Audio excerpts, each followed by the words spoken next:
This evening. I met Rosemary probably about a month ago. I just happened to be on LinkedIn, and I said, oh, she looks like fun. I'm going to send a message to her and reach out to her and see if she wants to have breakfast. Little did I know I was going to be coaching a board and probably going to be raising some money here soon. We got to be careful of that. But we immediately had a wonderful connection over breakfast. And her spirit and her determination and her will, and my other favorite word is grit. I love people with grit, and Rosemary had that, and how could anyone say no? And next thing I know, we're having breakfast number 2, and we're good friends, and we text, and we do all kind of fun stuff. So I'm so honored that she asked me to be here with you all this evening, just to share a couple words of wisdom and seeds of inspiration. As mentioned, I'm a mom, yes. I claim on certain days. I only have one, but she is a freshman in college, and the most wonderful reason why I get up every single day and do what I do for others. I'm also a daughter. I'm the only child, so I don't have any siblings. To wonderful adoptive parents who adopted me at such a young age, and it has been filled with hope and opportunity. And my dad, bless his heart, and he's not here with us anymore, and he said, I said, Dad, I wanted a fun name. Like, why are you guys giving me like a really cool name? You gave me Karen Michelle Williams. And he's like, because I wanted to make sure you got a job. And I said, what? All right, that's back. So, and then, when I graduated from college, from the Ohio University, I can say that, I'm not going to say the Ohio State, this is the one up in Athens for you guys. It's the number 1 party school, I didn't do that though. I was already a mom my senior year, and I had my daughter actually 1 week before graduating from college, and I did not walk because everyone knows mommies out there, when you have babies, it's a little painful to sit in hard chairs, that first week. So I did not get the opportunity, but you know what? I wasn't even scared. Like, I was so excited to be a mom, and I'll tell you why. Number 1, I had a plan, and number 2, I had motivation. The plan was the fact that I knew what my end game was. And my motivation was that little baby girl that I had to do something with and do everything for. You become selfless with your children. It's like, you're last. It's like you see your mom and dad and the baby comes and the parents are like, bye, you give me the baby. So it's like, well, what about me? So what I want to do this evening is leave you all with four nuggets of words of wisdom. There are lots of words, but there are 4 nuggets. I have a bunch, but it's like, I'm not going to do them all night. It's like, I'm going to be here all night. And I don't want to do that. It's cold outside, and for you that aren't familiar with the West Side, I felt like my navigation shut off after a while, like this PM. So, and that was the longest mile going up that hill, so I was like, what is this?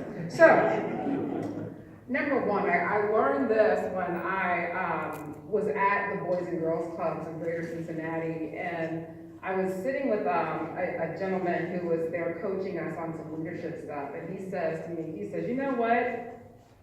How you do anything is how you're going to do everything. And I said, you probably should have folded those clothes before I left. And he's right. From folding the clothes, to taking care of our car, to even doing the daily tasks of going to work. Think about that. How you do anything is how you do everything. If you have to do something, you're going to have to do anything else you do. So it's important that when you're out there and you're living your life, you do it to the fullest. If you're going to fold clothes, you fold those clothes all the way down to the very end, except the fitted sheet. That one, that picture you're out. Don't fold that. Just kind of roll it up. Roll it real tight. The second thing that of knowledge I kind of want to talk about is, and I have to read this one, but there's no challenges that we can't face. Challenges make us stronger, to try harder, and to be brave. And though these challenges may be stumbling blocks along the way, We still need to find strength and the courage to take chances. Why? Because we're all conquerors.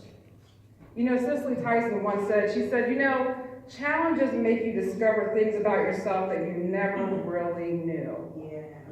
That you really, really never knew. You know, I remember, you know, when I first started in the development world, you know, it was one challenge after the next, after the next. You're never, if anyone's ever in development, let me just give you a piece of advice, and the board's gonna love this, and they're gonna challenge you further, is that you're never gonna raise enough money. You'll never do it. You might hit your goal, you might surpass your goal, but it's never going to be quite there. They wanna see what can push you a little bit further. And that's the stuff that drives me. When someone tells me I can't do something, I'm like, oh, game on, let's do it. So it's challenges. And it's important that you surround yourself with people that are on your team. They're gonna help overcome those challenges with you. Bring them along. The next bit of information, you know, just because it isn't perfect doesn't mean you stop trying to make it better. Have the courage to follow your curiosity, and whatever you do in life, do it with purpose. This is your life. You've only got one. Things might have flashed along the way, you know, when you're driving, you know, but you've only got one, and this is the time where you want to do it with so much purpose. Remember, how you do anything is how you do everything. That's going to always tie back. The fourth thing is, my dad told me this. He said, you know, Karen, I've got 3 things I want to tell you. You need to work hard, you need to give back, and don't take anything for granted. Work hard, give back, and don't take anything for granted. And I feel like probably a lot of us do that every day. You know, we work really hard, is what we do to manage our success. What is our success? When we give back, we stay humble, we do it with humility. I've been in the nonprofit world for so long, and it is truly my passion. You know, when you're a nonprofit, I'm sorry, but dollars don't really matter. How much money you make, yeah, you can go out there and make a lot more, but you know, the people that are in nonprofit are there because they are so mission driven, and they're behind the mission, and they love the mission, they breathe the mission. And when the Boys and Girls Club was going through that $10 million capital campaign of sleepless nights that we had, we could tell that story because we believed in everything we did, and we were doing it for kids. Everything was about those kids. When I was at St. Vincent de Paul, everything was about people that were living on the street.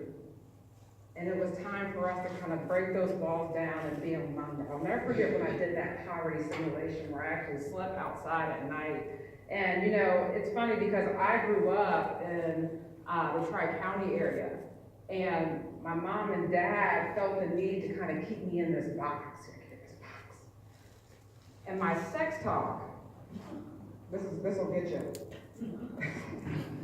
My dad put me in the back seat of the car with my mom in the front. It's when, you know, on Sundays you take Sunday drives with your parents, right? You just discover an area. And we drove downtown to the Weston Override. Now, mind you guys, this is back in the late 80s, early 90s. I'm not going to tell you how old I am. But you know, the area didn't look like it does now, right? That's right. That's right, it does not. And my dad said, look out this window. People are on the street, they're hanging out, having a good time. And they're hanging out and having a good time. He said, just so you know, if you mess up, you'll be down here. What? Just want you to know that. And he said, but we'll still love you. And you'll always have a place to come home. But that's where you're going to be at. And I said, okay, Dad. And I got worried because I had friends that were already pregnant in high school. And I was like, oh my God, I don't want them to have to move downtown. Because I thought my dad was like telling everybody the same talk because he was a teacher. But what he said was, you want to make sure you give back. And he said was, you want to make sure you take care of yourself and your family and your friends. And it's not about a scare tactic to get you down here. It's really having you open your eyes and see that there's more out here beyond the area of which we live in. And we haven't done such a good job of telling you that. When he said don't take anything for granted, he said continue to strive and say thank you for what you don't even know what's coming up. Saying thank you now in preparation for tomorrow. When we were, in the fundraising world, you raise money and people make pledges and, they trust you and they say, we want you to take this money and do good with it. We want you to take this money and do great things. We want you to take this money and give back. And we've never once taken that since the selfless acts that they do for granted. And we thank them in advance before we even were able to decide what we were going to even, in some cases, do with that money. The next piece is my favorite. It actually was said before I came up here. It's never allow a person to tell you no that doesn't have the power to say yes. How many of us have heard no? You're on the phone talking to Duke Energy and you're like, no, can't do anything for you. No. There's always somebody in there that's going to tell you, well, I can make that happen, and never settle for no. In the fundraising world, we don't do no's. No's to us mean, oh, just tell us more. Come back next week. That's all that means. People are like, oh, no, they're not going to give us money. Yes, they will. Yeah, they will. Just keep feeding them more information. Keep telling them more. When leaders are at their best, they can turn the ordinary into extraordinary. And all of you in this room tonight are leaders. Rosemary's a leader. You're a leader. You're a leader. You're a leader. You get a card. You get a card. You get a card, right? They expect the best because, leaders, they envision the future and they go after it in full speed. This one here, I couldn't tell her, no, I don't know what. I'll work for you more, yes. So tell the person next to you to watch out. Tell them to watch out. Better yet, tell them to take cover. Because there's a leader in the making in everyone in this room. And when you get, gentlemen, a group of women, leaders together, they are unstoppable. They're absolutely unstoppable. Sorry, guys. You guys are too. What you hear about Dr. Women? I thank you. You are doing wonderful things. You are in your first year and not your final year. You have such determination and spirit, and you have a room in here of people that will love you, and that you should be proud of.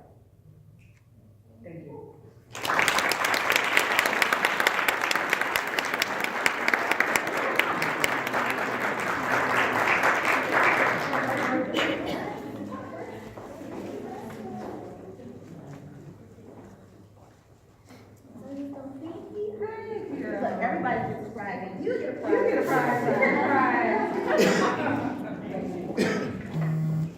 Karen, that was very inspirational, and I really appreciate everything you said. So help me thank Karen once again for being here.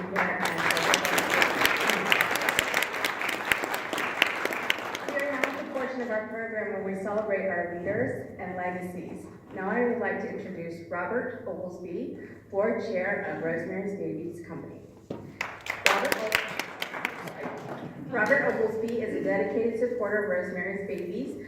We'll have, he better be. He is the founder's brother. But no, seriously, Robert's passion derives from being a young father who believes that the organization is a necessary tool for dads that just don't know. As a dad, husband, and manager for Coca-Cola Corporation, Robert uses his professional and personal gifts to bring insight to the needs of fathers. Please join me in welcoming Robert Oglesby.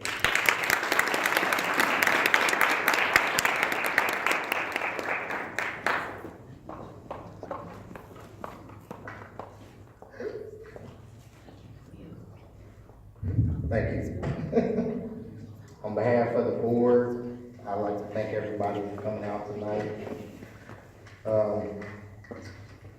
I'm here to pay tribute to a couple individuals who all